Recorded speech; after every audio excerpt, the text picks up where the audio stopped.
Hey guys, how are you all doing, and welcome back to Middle-earth Lore. So today we're going to be talking about the Tolkien estate and how they're distancing themselves from the biopic Tolkien that's coming out on May 10th. And I was going to do a video about this a few days ago when this information surfaced, but I felt that, I didn't want to talk about it because it's already been talked about, and if there's something else new to add, there's no point of it. But I feel like there is something new to add right now, so, let's get into it.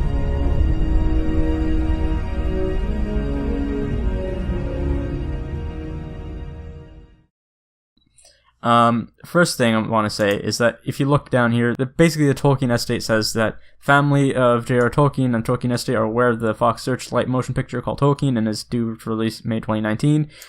The family and the estate wish to make clear that they did not approve of, authorize, or participate in the making of the film. They do not endorse it or its content in any way. Now, at first, I thought, they're kind of being too harsh on it because, the Tolkien estate, they're purists and they don't like things that are different. They don't like too much change, and Christopher Tolkien, he didn't like the Peter Jackson adaptations, and it's fine, I guess, if you don't. But these adaptations I'm fine with because, if they do them well and they can bring new audiences to the table and they do justice to the originals, and they don't, and when they make changes, they're pretty necessary in order to engage the audience and so on and so forth. If there are necessary changes, which I think Jackson had, then by all means go ahead and do that.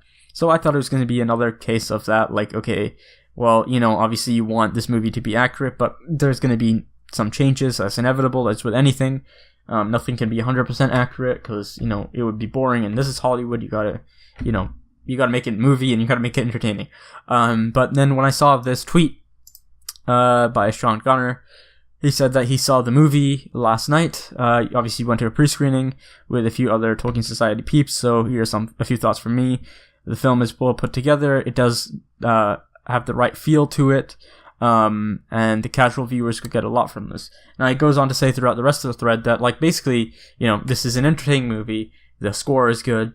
The performances are good. The drama is good. All of that is, in terms of, from a movie standpoint, right? From an entertainment standpoint and from a Hollywood standpoint, it's really good, and you should go check it out. But from a historical accuracy point of view, it apparently really lacks in that department, because it lacks focus, as he's saying.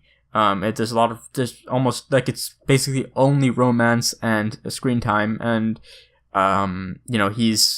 it doesn't seem like the chronology is in order. It's a mess. Details are wrong. Nothing on his actual stories, and the part that most people wanted to see, that they were hoping that they would do, and people are begging that, okay, this movie, I hope you're good. This is what people wanted to see because this is a huge part of his life, if not the biggest part of his life, and the biggest influence on his life is his Catholicism. And now they're saying that the Tolkien academic is a bit peripheral here. Tolkien the Catholic is non-existent, and he almost seems agnostic. It seems insane to me that they wouldn't include this. Now, why they didn't do this, I'm not really sure, but I'm thinking that maybe they didn't want to get into identity politics, and they didn't want to, put in religion and politics and all that stuff, which, it's fine, I get that, but when it comes to something like this, it shouldn't be a problem. It's not like they're, challenging those ideas. They're just saying that that's what he was, that's where a lot of his ideas came from, and that's it. And that's the truth, right? And, not including that, it just seems a bit odd to me. I don't know why they wouldn't. Now, obviously, I can't say everything for sure that this is how the movie is going to turn out, but, because, I haven't seen it, and I'm just going based off of this guy's views and his review. But, honestly, it just, I don't even know, because I don't even know if I'm going to go see the movie, because apparently I tried to book the tickets yesterday, and there was no option to do that. And I was thinking, okay, what's the issue? So I went online, and I was looking to see where it's playing. And so in the UK, it's playing on May 3rd, US May 7th, and then the rest of the world is May 10th.